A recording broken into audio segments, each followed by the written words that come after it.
I was never supposed to be there. Not officially, anyway. The invitation to the baby shower conveniently skipped me. But Clara, my cousin, sent me the location in a quiet, no-responsibility kind of message. So I decided to keep a low profile.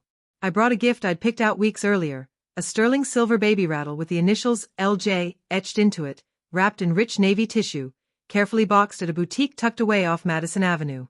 It wasn't meant to impress, just to feel genuine. Apparently, authenticity wasn't on the guest list.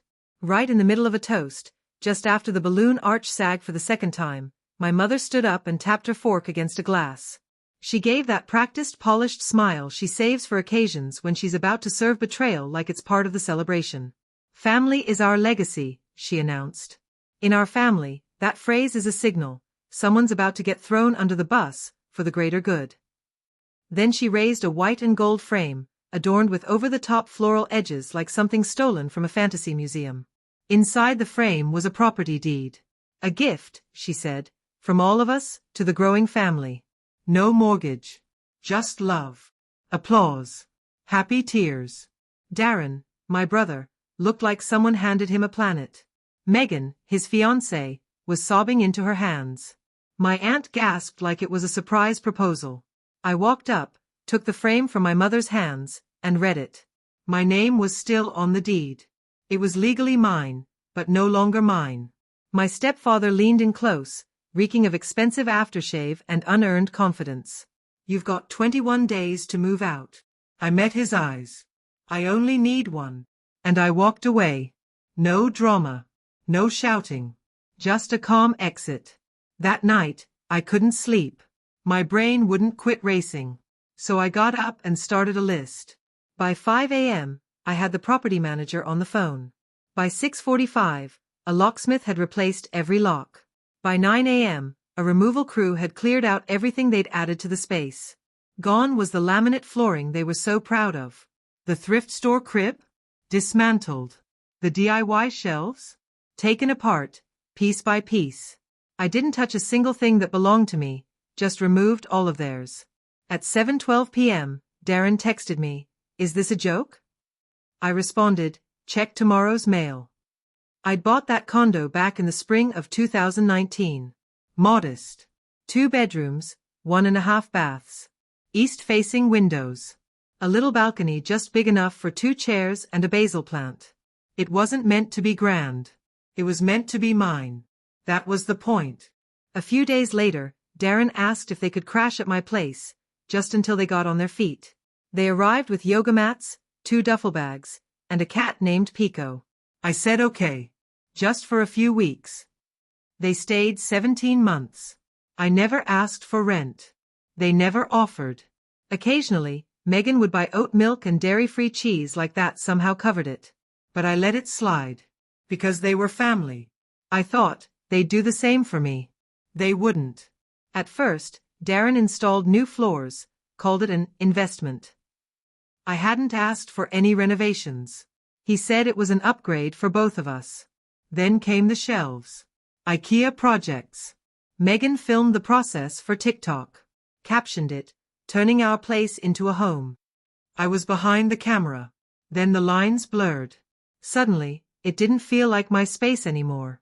It felt like theirs. I'd come home to Megan's clothes hanging in my bedroom. Darren's sneakers lined up in my office. Their toothbrushes in my cup. Still, I said nothing. Then she got pregnant. I didn't hear it from them. I saw it on Instagram, her holding up a fuzzy sonogram picture with the caption, "Love made visible." He never called. Never asked.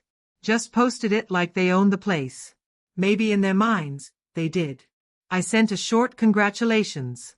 Darren responded, "We should talk about something permanent." I didn't ask what that meant. 2 weeks later, my mother called. "Would you think about signing the condo over to them?" she asked. "Not legally, just symbolically," she added. "They're starting a new chapter.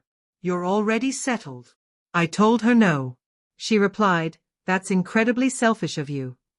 I hung up. What I didn't know was that they'd already begun the paperwork, forging it. They used an old W-2. Faked my signature through a mobile notary they bribed with cash. Created a fake email account to authorize the transfer of ownership. Sloppy. But it worked. When I looked it up, the condo was technically still mine, but on paper, it had been reassigned to Darren and Megan. They weren't even clever about it. They just assumed I'd stay quiet. They were wrong. I pulled every document: PayPal statements, receipts, tax filings, HOA payments, repair bills, including the one from when Megan flushed baby wipes and backed up the plumbing. I sorted everything into a folder. Labeled it Revision. Then I shipped 64 cardboard boxes to their new address. Each one labeled Clean Slate. Box 1, Baby Socks. Boxes 2 to 5, her Pinterest-inspired nursery decorations. Box 6, the avocado slicer they never reimbursed. Box 7, a copy of Rich Dad, Poor Dad. Boxes 8 to 20, Excuses. Boxes 21 to 30, My Silence. Box 64, Boundaries. I watched from the hallway security camera as they opened the first box. Megan clutched her chest like she'd been shot. Darren paced, waiting for someone, anyone, to intervene. No one did. They moved out quietly. No messages. No apologies. Just an empty apartment and keys left in the mailbox. The next morning, I hired a contractor. Had the floors redone. Repainted the walls in a soft dove gray. Tossed anything that smelled like them. Installed a dimmer switch in the reading nook. Hung a painting I'd saved for someday. 1 month later, I got an email from my mother. Subject line: We're still family. Don't let things get ugly. Be the bigger person. I didn't reply. I printed it and framed it, hung it up next to the trash chute. Eventually, they tried to rewrite the past. My older sister Jenna texted, "Let's move on. No one wants drama." My mother left a voicemail, "You've always been the reasonable one. We need that now." Then came the lunch invite, Tuesday. Bistro on 6th. White linens. The kind of place that tries to soften confrontation with soft lighting and pasta. I came prepared, with a folder, a USB drive, and a laminated spreadsheet. I told my stepfather he wouldn't need the USB. "I've already sent everything to your CPA and lawyer." My mother looked like I'd slapped her. Inside the folder, revoked signatures, email records, notarized reversals. I told Jenna she was no longer my emergency contact. Darren received an invoice, hand-delivered by courier. Megan got a folder labeled Resources, job application templates, credit repair websites, and a resume builder. That weekend, I hosted a brunch, not for healing, for clarity. Name tags only said what we'd survived. No titles. No guilt. They called it petty. Said it was too much. I said, "This is the bare minimum." They haven't contacted me since.